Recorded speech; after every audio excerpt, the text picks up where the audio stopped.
Era el año 1912. Mismo año en que ocurrió el hundimiento del Titanic. Toda la península de Paraguaná era un escenario de soledad y tristeza. No importaba tener dinero o no, el hambre y la sed se cobraban diariamente nuevas víctimas. Por eso, casi todos optaron por abandonar sus hogares y emprender un obligado éxodo a través de caminos, terrenos rocosos y dunas, montañas y salinas, en busca de salvación hacia Coro, guiados por la tenue silueta azul de la lejana Sierra Coreana. Muchas personas del oeste de la península aprovecharon las barcas de pesca para buscar alivio al hambre navegando hacia otras costas de tierra firme. La mayoría de las personas del centro y este de la península formaron caravanas improvisadas y avanzaron, primero junto al mar y luego, atravesando dunas y salinas, buscando el rastro de la vida. En el camino, debido al agotamiento extremo, quedaban cadáveres que otras manos, algo más fuertes, sepultaban o simplemente eran cubiertos por la arena cambiante de las dunas. Familias enteras quedaron atrapadas en este espacio, sin lograr alcanzar la cadena verde de la sierra, que representaba una situación mejor. Sus muertes dieron lugar a leyendas, entre ellas la de dos hombres, uno casi un niño, y una mujer, que intentaron cruzar el istmo desesperados por la sed que afectaba a todos. Avanzaron penosamente hasta caer junto al camino y morir, quedando sus restos cubiertos por la arena, para surgir años más tarde, como testimonio de una época de escasez y sufrimiento.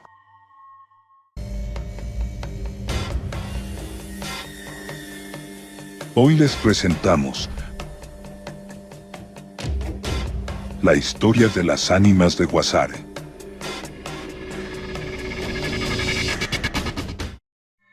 Los restos humanos aparecieron al lado oeste del viejo camino de Coro, como le decíamos, en el lugar llamado Guasare, exactamente en un sitio que llamaban Patrón Pedro. Mi papá hizo en el sitio donde encontró los huesos, un tumulito, de esos que les hacen a los muertos en las carreteras. Adentro metió los huesos y por las noches nosotros y la gente que, por ahí, le prendíamos velas a las ánimas. Con el descubrimiento de los restos surgieron más relatos. Los caminantes, a quienes se les hacía de noche, al pasar por el lugar, escuchaban voces que rezaban, pero no se veía a nadie.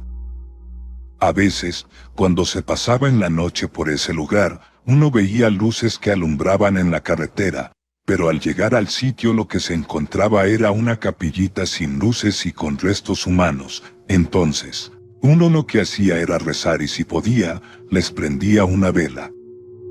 En su libro Ánimas de Guasare, Eudes Navas Soto menciona que, a partir de estas leyendas, comenzó a correr la voz sobre unas almas cuyos restos habían sido encontrados en Guasare, almas que eran milagrosas, y que concedían deseos saludables si uno creía en ellas.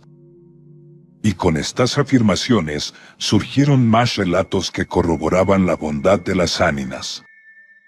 Una noche, un joven después de salir del trabajo, se dirigía como de costumbre a Coro.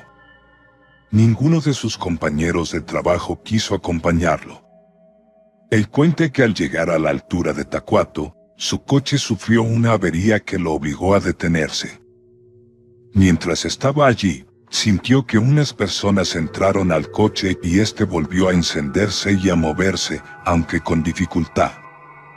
Colocó las luces intermitentes, ya que estaba oscuro, y aunque sentía temor por la presencia que percibía en el coche, decidió continuar su viaje. Recordó que su padre le decía que cuando viajara por la carretera de noche, se encomendara a las ánimas. Así que comenzó a rezar el Padre Nuestro y otras oraciones, y avanzó lentamente.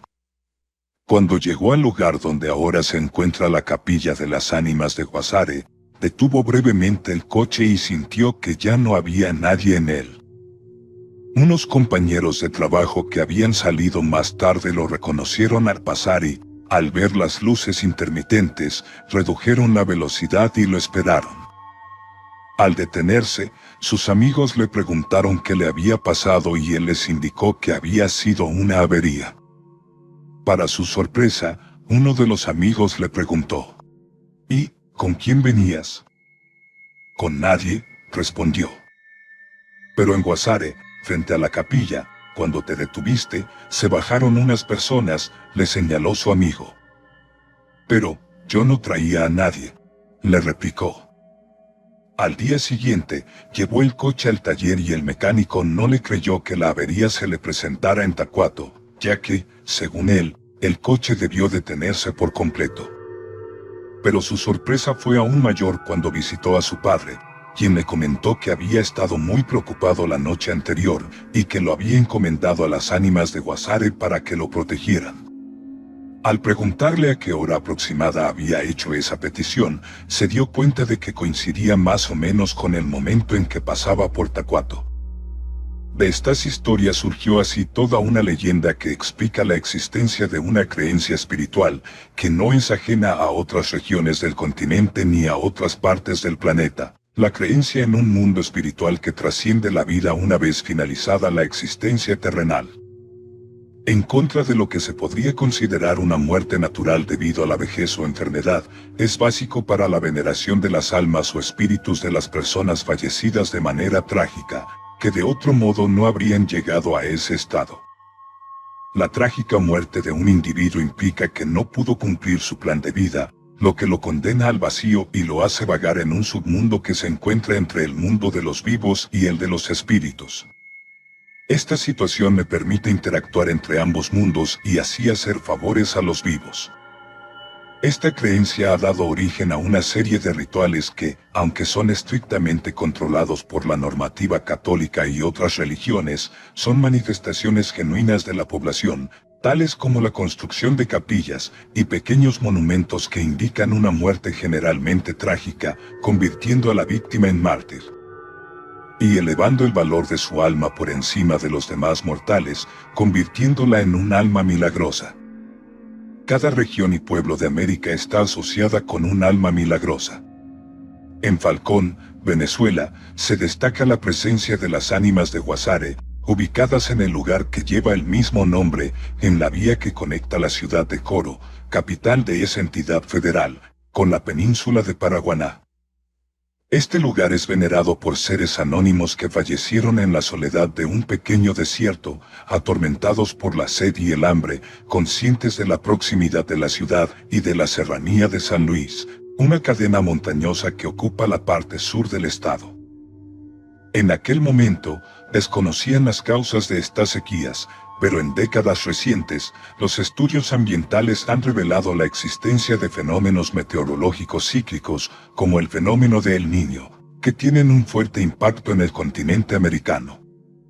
Este fenómeno ocurre cuando el sistema global de la atmósfera y el océano se altera. Entre los meses de octubre a diciembre, los vientos alisios se debilitan y dejan de empujar las corrientes cálidas que ascienden desde el norte de Australia. Estas corrientes se desplazan hacia el este del continente americano a lo largo del Océano Pacífico y elevan la temperatura del mar. Esto provoca una gran cantidad de lluvias en algunas regiones como Ecuador, Perú, sur de Brasil y Uruguay, mientras que en otras como la región andina de Colombia, norte de Brasil y Venezuela, se produce una intensa sequía. Este fenómeno es cíclico y oscila cada 2, 7 y hasta 14 años, aunque no es completamente regular. Los países más afectados, al analizar la secuencia en forma regresiva, se puede observar que es posible que la sequía que afectó esa región de Venezuela en 1912 haya sido causada por este fenómeno meteorológico, que también ha provocado fuertes hambrunas en África y Oceanía, donde se extienden los efectos de esta perturbación atmosférica. La península de Paraguaná, debido a su geografía, es una llanura sin áreas montañosas, con la excepción del Cerro Santa Ana y otras colinas de poca elevación. No posee fuentes de agua dulce ni ríos importantes, lo que la convierte en una zona particularmente afectada por esta sequía, que probablemente comenzó a finales de 1909 o principios de 1910. Grupos de hombres, mujeres y niños en caravana se morían sentados a la orilla de los caminos. La gente, cuando conseguían reses muertas, ya secas, con el cuero pegado a los huesos, la asaban hasta volverla carbón y luego la raspaban con los dientes para absorber el líquido interior de la formación ósea. Con eso bebían agua. Isis Garbett, una investigadora de la literatura oral local de Falcón, de la Universidad Nacional Experimental Francisco de Miranda, cita en un texto inédito al historiador Carlos González Batista, quien a su vez hace referencia a otros autores falconianos en su libro Historia de Paraguaná. Estos autores señalan que, en el año 1912, este fue el año en que la muerte se señoreó en las sabanas peninsulares. Centenares de personas morían en esta maraña infinita de caminos de Paraguaná o en el istmo, arrastrando a sus hijos deshidratados y hambrientos. La emigración y la muerte provocaron un descenso poblacional de 16.000 almas, aproximadamente. Según el historiador, en el libro Pueblo Nuevo Capital de Paraguaná, de Iván Rodríguez Hidalgo, se estima que, para el primer trimestre del año 1911, la población de Paraguaná era de aproximadamente 28.000 personas. En 1913, esa cifra se redujo a solo 12.000 personas, lo que indica que más de la mitad de la población de Paraguaná emigró o perdió la vida debido a esta causa. La tragedia que afectó a la península de Paraguaná durante el año 1912, debido a la sequía prolongada de más de 2 años, posiblemente causada por el fenómeno de El Niño, y en la cual falleció un alto porcentaje de la población falconiana, pudo haberse evitado según González Batista. Según él, esto hubiera sido posible si el gobierno de la época, encabezado por el general Juan Vicente Gómez, y a nivel local por los generales León Jurado y Gabriel Laclé, hubiera actuado de manera eficiente brindando alimentos a los habitantes de la región. Así, se habría minimizado la tragedia. Sin embargo, esto se hizo de manera tardía, a finales de 1912, y de manera deficiente, casi ridícula, al abrir solamente una cocina económica en Coro, y otras 2 en los puertos de Adícora y Los Taques en la península. Un historiador, en conversación con quien redacta este trabajo, hace mención a la espeluznante cantidad de actas de defunción por hambre que se encuentran en el archivo histórico de Coro correspondientes al año 1912. Estos documentos provienen de la antigua Casa de Beneficencia, ubicada en la calle Palmasola de la ciudad capital del estado, ya que en aquel entonces Santa Ana de Coro carecía de un hospital. Solo gracias a la memoria oral transmitida generacionalmente por algunas familias originarias de la zona, muchas personas pudieron sobrellevar la difícil situación generada por la sequía. La gente llegó a comer suela vieja de zapatos, reptiles y roedores, rompiendo esquemas culturales para poder sobrevivir.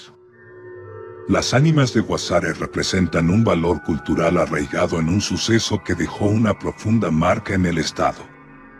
Prácticamente no existe un pueblo en Falcón que no evoque de alguna manera esta tragedia, la hambruna paraguanera de 1912. Durante 3 o más generaciones, el relato de la tragedia vivida al inicio de la dictadura del general Juan Vicente Gómez, donde miles de personas perdieron sus propiedades, familias y vidas, ha sido contado por testigos presenciales y ha sido transmitido a través del recuerdo de sus descendientes. Según las creencias derivadas del cristianismo, esta penosa situación lleva a purificar, a través de esta forma de muerte, cualquier pecado cometido, convirtiéndolos en seres puros y permitiéndoles convertirse en muertos milagrosos. El padre Numa Rivero menciona esto en el prólogo del texto escrito por Eudes Nava Soto, el cual es el primero en abordar el tema de las ánimas de Guasare en Falcón. En este prólogo, se indica que hubo personas del sector que se dedicaron a la devoción y culto de las ánimas de Guasare. Este grupo inicial gradualmente difundió la devoción al repetir el relato y compartir testimonios de los milagros experimentados, lo que contribuyó al crecimiento de la tradición. Este crecimiento se reflejó en la construcción de una capilla cada vez más grande, la cual adquirió un valor importante para la comunidad. A través de objetos, imágenes de santos, ropa, placas, cadenas, medallas, las personas materializan su agradecimiento por los favores recibidos, tanto en términos espirituales como físicos. Además, al incorporar rituales sincréticos de la cristiandad, como encender velas, colocar agua bendita para que los muertos la ingieran, y para persignarse como símbolo de purificación, colocar flores y rezar las mismas oraciones enseñadas por la religión, se genera una tradición excepcional que va más allá de este territorio, llegando a otros estados e incluso a otros países. Dinos en los comentarios tus experiencias milagrosas vividas con las ánimas. Suscríbete para más historias, mitos, relatos y leyendas venezolanas todas las semanas.